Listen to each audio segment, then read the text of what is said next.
Mes valeurs, mes croyances. Quelle est ta croyance envers l'enfant?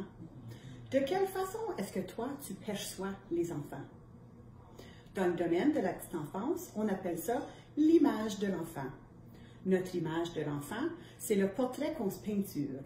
C'est la façon qu'on perçoit les enfants. La façon qu'on les perçoit a une grande influence sur la façon dont on interagit avec eux et la façon qu'on agit auprès d'eux. Si vous avez la croyance que les enfants sont des êtres sensibles et ont besoin beaucoup d'appui, il se peut que vous agissez envers les enfants de telle façon. Alors, il se peut que vous empêchez les enfants à prendre certains risques, puisque vous pensez qu'ils ont toujours besoin de l'aide. Ou si vous pensez qu'ils sont des êtres très sensibles, vous pouvez lui enlever l'occasion de vivre des autorégulations ou vivre leur stress et ainsi de suite. Si vous croyez que l'enfant est un être capable, compétent et curieux, comme on l'indique dans le Comment apprend-on, vous allez appuyer l'enfant dans ses propres compétences. Alors, un genre d'échafaudage, sachant que l'enfant est compétent et capable, on va se mettre près de lui, quand bien même pour le soutenir, mais on va lui laisser prendre des risques raisonnables. De quelle façon est-ce que vous voyez les enfants? Des fois, il est difficile à justifier ou à comprendre notre propre image de l'enfant.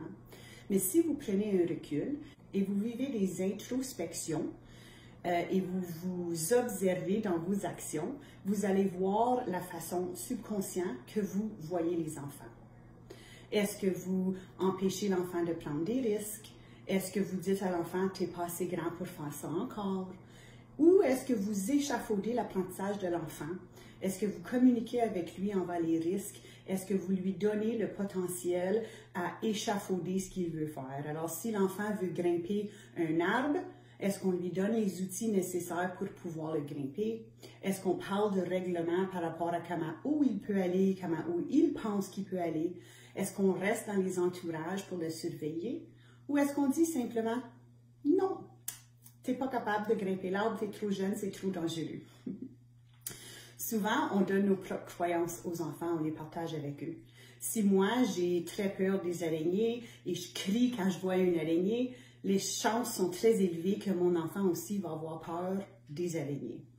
Alors, c'est important de se souvenir que je dis les chances sont élevées, c'est pas certain, mais on influence. Les enfants deviennent et sont influencés et apprennent par le monde qui les entoure.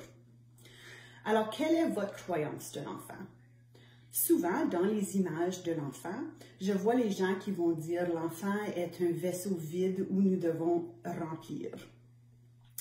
C'est certain que l'enfant n'est pas un vaisseau vide. Il est né avec un cerveau. Alors, c'est plutôt un co-apprentissage. On est là pour appuyer l'enfant, pour faire des connexions dans son cerveau et pour l'appuyer dans son développement. Alors, le développement global est le résultat de l'apprentissage qu'on offre aux enfants.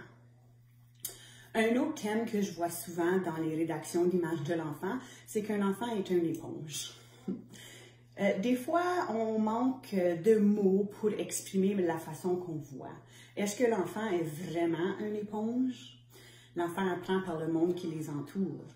Mais est-ce qu'il est une éponge? Est-ce qu'on veut plutôt dire l'enfant absorbe, analyse et apprend de qu'est-ce qu'il a autour de lui? Les mots ont beaucoup de pouvoir. Je vous invite à réfléchir à votre image de l'enfant, la façon dont vous percevez les enfants. Est-ce que vous voyez les enfants comme capables et compétents? Est-ce que vous échafaudez l'apprentissage des enfants? Est-ce que vous vous trouvez à souvent répéter le mot « non » au lieu de demander ce que vous voulez? Alors prenez un moment, regardez à vos actions, vivez des réflexions et songez à la façon dont vous voyez, percevez l'enfant et l'impact que ceci a sur les enfants qui vous entourent. Bonne réflexion.